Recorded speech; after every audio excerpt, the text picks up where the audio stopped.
House of Haunted Toys, that no one dares to enter. They say toys are meant to be fun, but not in this house. In this house, the toys come to life, and they don't play games. No one dares to enter anymore, because once you step inside, you might never leave. The house sat at the edge of town, where the roads cracked and the streetlights flickered, even on the calmest nights. The trees surrounding it leaned inward, their gnarled branches tangled together, as if they, too, wanted to keep something trapped inside. The paint had long since peeled from the wooden exterior, leaving only a skeleton of rotting beams and shattered glass. No one ever spoke of the house willingly. Children learned from an early age to walk faster as they passed, and those who dared to linger felt the weight of unseen eyes pressing against their backs. Some said it was cursed. Others claimed it was simply forgotten. But the truth was far worse. Decades ago, the house belonged to Elias Grayson, a man who made his living crafting beautiful, lifelike toys. Dolls with glassy blue eyes that shimmered in the light, wooden marionettes with finely carved expressions, and wind-up soldiers that never stopped marching. His workshop had been filled with them, row upon row of perfect little faces, staring, waiting. Grayson was admired for his talent, but the townspeople kept their distance. His creations were too perfect, their eyes too knowing, their movements too fluid. People whispered that he spoke to them when no one was watching, that he would sit for hours in the candlelight, whispering secrets to his silent companions. Then, one winter evening, he disappeared. No one saw him leave. No bags were packed. No goodbyes were given. His house remained exactly as it had been, door slightly ajar, tools scattered across his workbench, and an unfinished doll resting in his chair, its head tilted as if listening to something only it could hear. Days passed, then weeks, then years. The house remained untouched, but it was never empty. The first to notice were the neighbors. They spoke of movement in the windows, shadows shifting behind the curtains, figures too small to be a man. At night, a soft rustling could be heard from behind the locked doors, the sound of tiny feet scurrying across the wooden floors. And then there was the laughter, faint, distant, but unmistakable.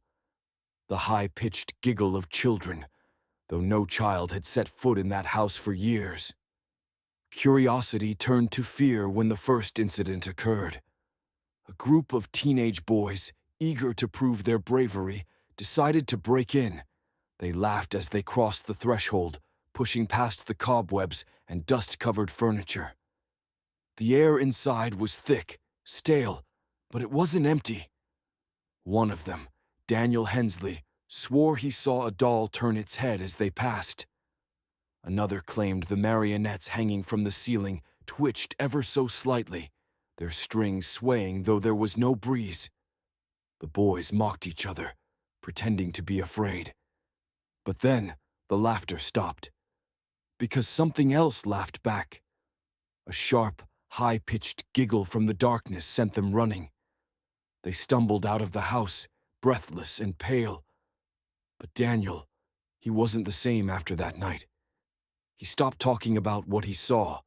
He refused to pass by the house, even from a distance. And when people asked him why, he would only whisper one thing. They weren't toys. They were watching us. From that night forward, no one else dared to enter. The house stood alone, its door slightly ajar, waiting. And inside the toys remained. Silent, still, watching. It was nearly a decade before anyone else dared to step inside the house.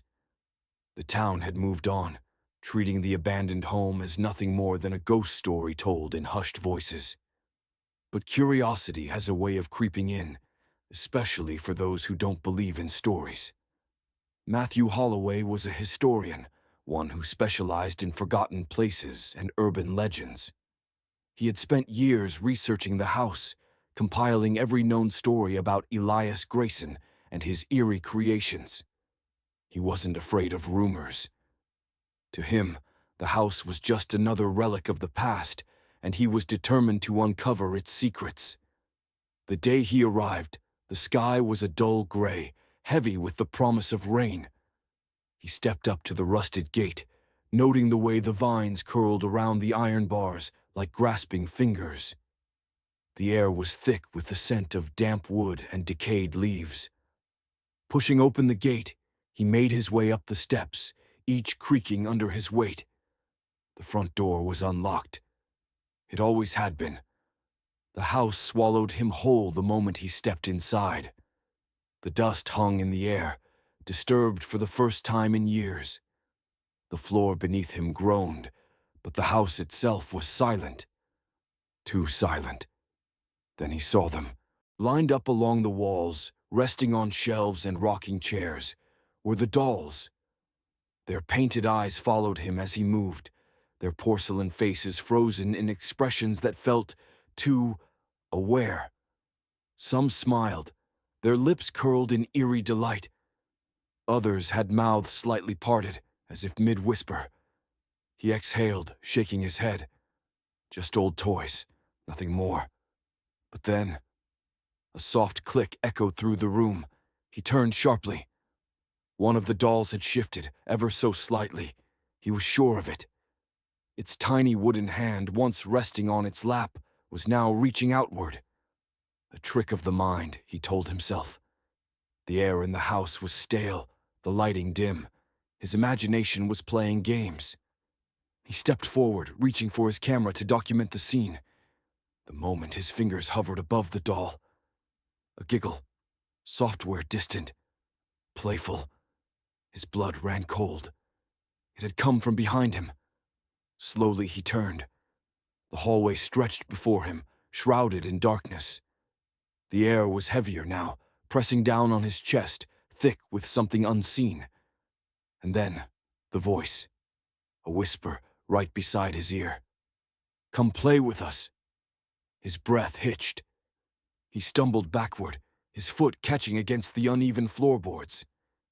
His pulse hammered in his ears as he scanned the room. The dolls hadn't moved, not really. But something was different. One was missing. His gaze darted around frantically. It had been sitting right there, on the chair by the fireplace. But now, it was gone. A creak. He looked down. There, by his foot.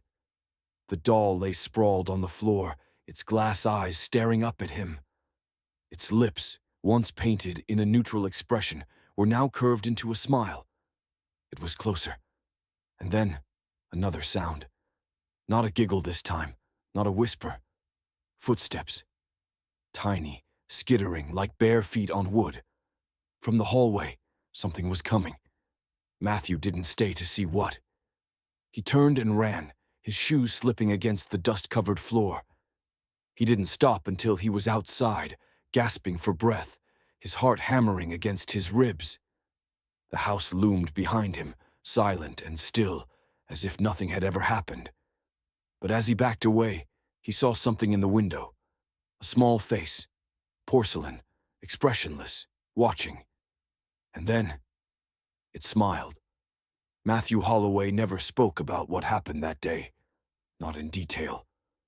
The few who asked only got vague responses. Something about old houses playing tricks on the mind, shadows shifting in the dust. But there was something different about him after that. He stopped researching haunted places, stopped writing, stopped answering calls. 2 months later, he vanished. His car was found parked a few blocks away from his home, the keys still in the ignition. His front door was unlocked, his belongings untouched. The only thing missing was him. The only thing left behind, his notebook, open to a single page. The toys don't just watch, they take. The town whispered about him, of course, just as they whispered about the house. Some said he had simply gone too deep into his obsession and lost himself. Others weren't so sure, because after that night something changed. The house at the end of the road had always been quiet, always looming, always waiting. But now things were different. Now people saw them.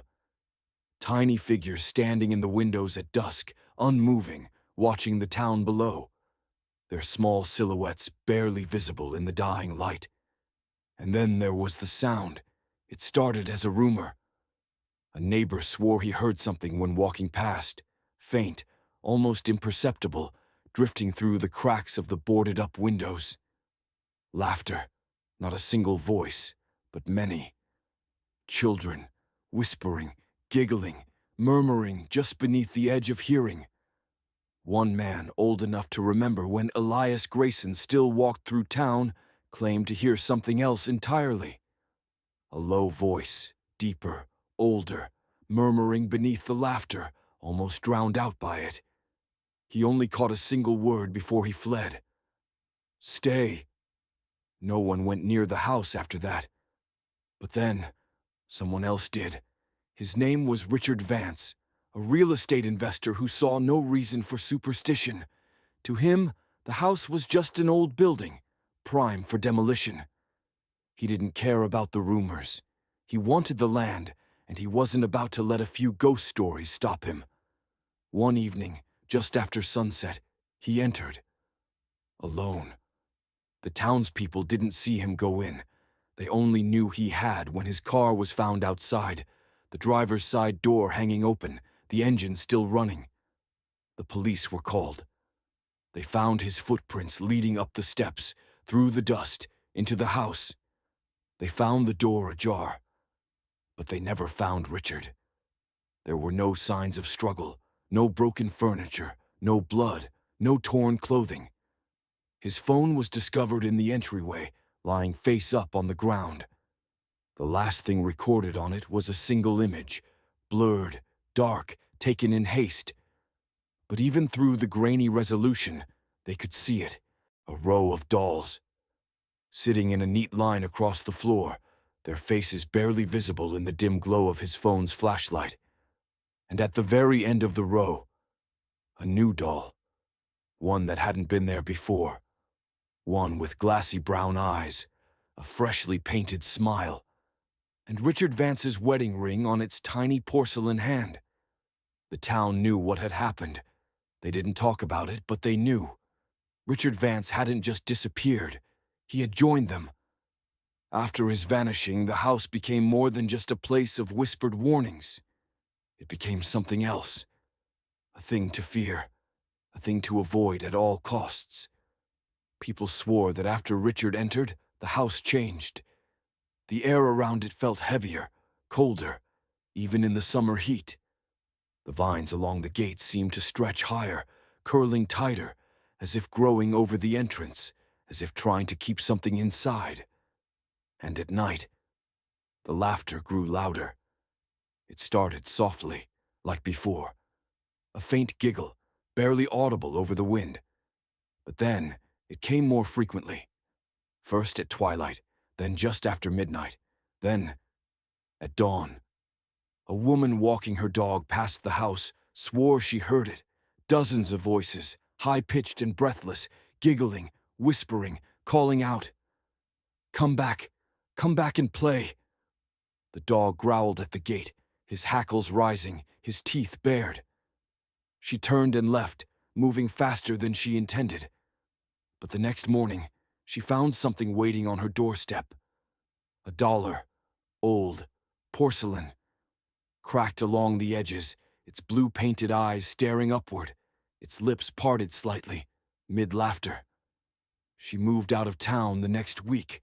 After that, the stories became more frequent. A man driving past late at night saw figures in the upstairs window, small, dark silhouettes, unmoving, watching him as he passed. A group of teenagers dared one another to go near, to touch the rusted gate. The moment one of them did, the laughter rang out, sharp, sudden, right next to them. They ran, but one of them tripped. And in the second it took him to scramble to his feet, he saw them. The dolls, lined up just behind the gate, their tiny hands pressed against the bars, their mouths parted in silent laughter. He left town the next day. The police refused to investigate. They had nothing to go on, no evidence, no reports of trespassing, no reason to step inside. But people knew the truth. Those who entered the house didn't just disappear, they became part of the collection. One man, a drifter passing through, ignored the warnings. He claimed ghosts weren't real. He laughed at the townspeople's fear. He said he would prove them all wrong. He stepped inside. The laughter swallowed him whole. The next morning, the town was quiet. No one had seen the man since he entered. His belongings were still in his motel room, untouched. His car still parked where he had left it. And in the front window of the house, where before only darkness loomed, there was something new. A dollar. Porcelain. Expressionless. With a familiar leather jacket. A familiar pair of glasses. A familiar open-mouthed grin. And then, it moved. Just a twitch. Just a slight tilt of the head. But enough. Enough for the town to know it was him. Enough for them to know that he was laughing now. And the toys. They had found their newest plaything. The house still stands. No one dares to go near it. The gate remains shut, rusted and warped, its hinges long seized by time. The windows are coated in a thick layer of dust, their cracked panes distorting the shadows within. But despite its decay, the house remains untouched. No fires, no storms, no vandals. It is as if something or someone refuses to let it fall. But the toys, they are always waiting. A few brave souls still test their luck, lured by curiosity, by the thrill of urban legends. Some claim they only want pictures, proof of the truth behind the rumors. Others, paranormal investigators, self-proclaimed ghost hunters, step inside armed with cameras, microphones, thermal sensors. None of them stay long. The few who return speak of something worse than ghosts. A presence, not just watching, not just lurking in the dark, but waiting for them. A young man barely out of college made it less than 10 steps into the house before he felt it. The air, thick and heavy, pressing down on him like unseen hands. The floorboards groaned beneath his weight, but something else groaned back. Not wood, not wind, something deeper. Older, something beneath the house. He ran, but as he reached the threshold, he heard it. The laughter, not loud this time, not playful. Software breathing, whispering his name. He hasn't spoken since. Another man, a skeptic who wanted nothing more than to mock the legends, walked in with a smirk. He stayed longer than most, calling out into the darkness, demanding a response. He got one, his own voice, thrown back at him from the shadows, mocking, twisted, not quite right. He fled, his smirk long gone. That night he awoke to the sound of giggling. In his apartment, from his closet. He moved the next day. And then, there was the girl, a teenager. Too young to know better, too old to believe in stories. She went alone, carrying nothing but her phone, live streaming to her friends as she stepped inside. Her voice was bright, laughing at the peeling wallpaper, the crumbling ceiling. "Is this it?" she joked, turning the camera to the rows of abandoned dolls. "This is what you guys are scared of." Then something shifted. Not her. Not the house. The dolls. Not all at once. Not enough to see directly. Just a twitch. A slight tilt of a head. A blink from an unblinking eye. She felt it before she saw it. The weight of something behind her. Something small. Breathless, she turned the camera. The screen cut to black. She never came home. Her phone was found outside the house, the battery drained. The last recorded video was only a few seconds long. A dark room, a row of dolls, and at the very end of the row, a new one. Porcelain. Head tilted slightly to the side, eyes wide, mouth open, mid-laughter. The girl's parents left town soon after. No one steps near the house now. No one even speaks its name. The road leading to it is overgrown, lost beneath twisting roots and broken pavement. as if the earth itself is trying to swallow it whole. But it won't. The house remains. The toys remain. And somewhere inside, something still laughs, something still waits, because they aren't finished. Not yet. They are always watching. And one day, they might be watching you.